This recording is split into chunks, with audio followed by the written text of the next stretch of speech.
हाय दोस्तों, मेरा नाम राम है। मैं आज अपने विचार और अपनी कुछ बातें रखना चाहता हूँ। और शायद 2024 में आप सब शायद आप सब भी यही सोचते हों। और आप सब भी किसी न किसी से ये चीज़ें पूछना चाहते हों। हमारे पड़ोस के ही देश में, बांग्लादेश में, जो 12/8/2024 तक एक हफ्ते हो चुके हैं और वहाँ पे जो नरसंहार स्पेशली हिंदूज़ माइनॉरिटीज़ के लिए हो रहा है और अभी तक थमा नहीं, अभी तक रुका नहीं है। दुनिया भर के देश और दुनिया भर के जो भी ह्यूमन राइट्स को सपोर्ट करते हैं वो इसके विषय में प्रोटेस्ट कर रहे हैं। ये तुरंत पीसफुली लीगलाइज रूप से रोकने को कह रहे हैं। यहाँ तक यूएन चीफ ने भी इस पे बयान जारी करते हुए कहा है कि बांग्लादेश के इशू पे हम सबको गंभीरता से लेना चाहिए। वहाँ के इश्यूज़ बहुत ही डिफ़िकल्ट हो चुके हैं, स्पेशली हिंदूज़ के लिए। और वहाँ पे जो भी हमले हो रहे हैं, जो भी आतंकी हमले, मैं स्पेशली मानूंगा कि वो आतंकी हमले ही हैं, जो एक समुदाय को टारगेट करते हुए जो माइनॉरिटी कम्युनिटी हैं वो वहाँ पे कर रहे हैं। ये निहत्थों पे उन आतंकियों को शर्म नहीं आती है कि आप भी उन्हें हथियार देकर हथियार से वार करिए, तो आपको भी पता चलेगा कि आप में ताकत है या उनमें ताकत है। निहत्थे लोगों पे मारा जा रहा है, बच्चियों को उठाया जा रहा है, बलात्कार किया जा रहा है। 100-150 टेम्पल्स को डिस्ट्रॉयड कर चुके हैं, वहाँ का धन लूट चुके हैं और वहाँ पे खाने को नहीं है, पैसे नहीं है। जो भी लोगों के पास पैसे थे, खाने को था, मंदिरों में धन था, वो सब लूट चुके हैं, वहाँ पे जला चुके हैं, खाक कर चुके हैं सब चीज़। रहने को छत नहीं है। बारिश, इसमें श्रावण का माह चल रहा है, इस वजह से बारिश की जो तबाही है।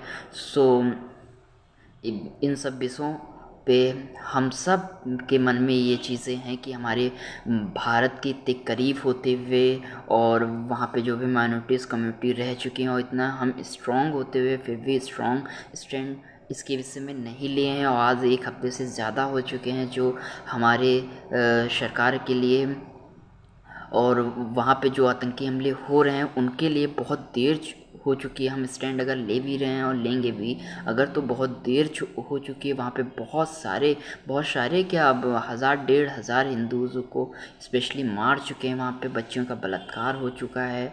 और कुछ ऐसे ह्यूमन राइट्स को सपोर्ट करने वाले भाई हैं जो वहाँ पे प्रोटेक्शन दे रहे हैं, मंदिरों को भी प्रोटेक्शन दे रहे हैं। उनको हम सब सल्यूट और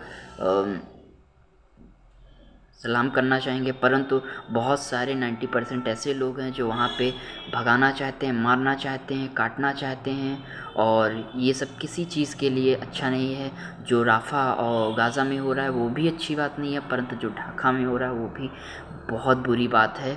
और इस पे एक स्ट्रॉन्ग स्टैंड लेते हुए इंडिया को तुरंत ही वहाँ पे पीसफुल स्टेबल गवर्नमेंट आनी चाहिए और लीगल रूप से जो भी इश्यूज़ हैं उन्हें सॉल्व होना चाहिए। और दुनिया भर में प्रोटेस्ट हो रहे हैं, दुनिया भर के लोग इन सब विषयों पे चर्चा कर रहे हैं, बातें कर रहे हैं, अपने बयान जारी कर रहे हैं, रोकने को इन सब चीज़ों के लिए कह रहे हैं। परंतु हमारे देश के ऐसे लोग, अभागे लोग हैं और लीडर ऑफ अपोजिशन भी इन सब इश्यूज़ पे बात करने के लिए राज़ी नहीं है, इन सब चीज़ों पे बोलने के लिए राज़ी नहीं है। अगर गवर्नमेंट इन सब चीज़ों पे बात नहीं करना चाहती तो लीडर अपोजिशंस को फोर्स करना चाहिए कि आखिर आप गवर्नमेंट में हैं तो इन सब इश्यूज़ से कैसे आप आंखें मूंद सकते हैं। वहाँ के मोहम्मद यूनुस जो इंटरनल गवर्नमेंट के चीफ हैं, उन्होंने इन सब बातों पे खुलकर अपनी राय दी है। जो फ्रांस में थे उन्होंने कहा कि भारत बांग्लादेश के इंटरनल जो भी मैटर्स हैं वो कैसे बता सकता है कि बांग्लादेश के इंटरनल मैटर्स हैं। आखिर वो हमारा बड़ा भाई की तरह, हमारे शाये की तरह हमारे पड़ोस में ही है। उसे भी इन बातों पे ध्यान रखना चाहिए कि बांग्लादेश के हालात ख़राब होते हैं, यानी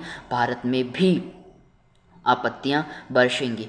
तो कैसे भारत इन सब चीज़ों से मुंह मोड़ सकता है। फिर भी हम आंखें मूंदे बैठे हुए हैं, स्ट्रॉन्ग स्टैंड नहीं ले रहे हैं। कमेटी झूठी मूठी गठित कर दी गई है और कोई भी वहाँ पे सपोर्ट हमारे देश का नहीं जा रहा हो, जा भी रहा होगा तो बताया क्यों नहीं जा रहा है। वोटों के लिए शायद नहीं बताया जा रहा होगा। और क्या हो रहा है, गवर्नमेंट को स्ट्रॉन्ग स्टैंड लेते हुए तुरंत देश को क्लियर करना चाहिए कि वहाँ पे क्या सिचुएशंस हैं, क्या हो रहा है। वो तो हमारी मीडिया सब दिखा रही है, बता रही है, और जो दिखा रही है उससे हम सब बहुत चिंतित हैं और बहुत चिंतित होने की भी विषय है। जो मानवता पे नरसंहार हो रहा है वो सबके लिए चिंता का विषय हो। ये किसी भी कम्युनिटी के लिए अगर नरसंहार एक समाज के लिए हो रहा है तो बहुत ही चिंतित का विषय है। और इन सब पे हमारे देश में खुलकर आवाज़ें रखनी चाहिए, खुलकर प्रोटेस्ट होने चाहिए।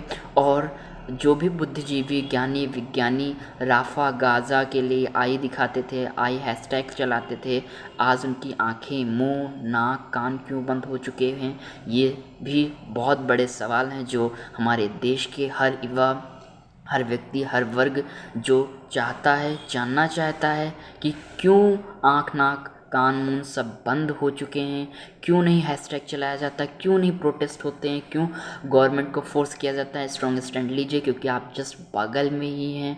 कोई बाद में आएगा, पड़ोसी सबसे पहले आपकी मदद करता है।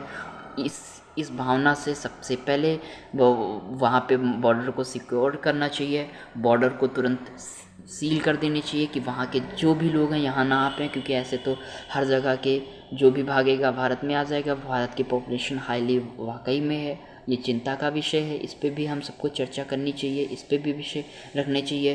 तो जो जहाँ पे है वहीं पे सुरक्षित रहे, इसलिए हम सबको प्रोटेस्ट और स्ट्रॉन्ग स्टैंड लेना होगा। अगर मेरी बातें, मेरे विचार, मेरी भावनाएं अगर आप सबको अच्छी लगी हों तो बहुत अच्छी बात है। अगर नहीं अच्छी लगी हैं तो हम अवश्य कोशिश करेंगे कि आपके दिलों की, आपके विचारों की, आपकी भावनाओं की जो भी बातें हैं मैं रख सकूं और अपनी भी रख सकूं। धन्यवाद।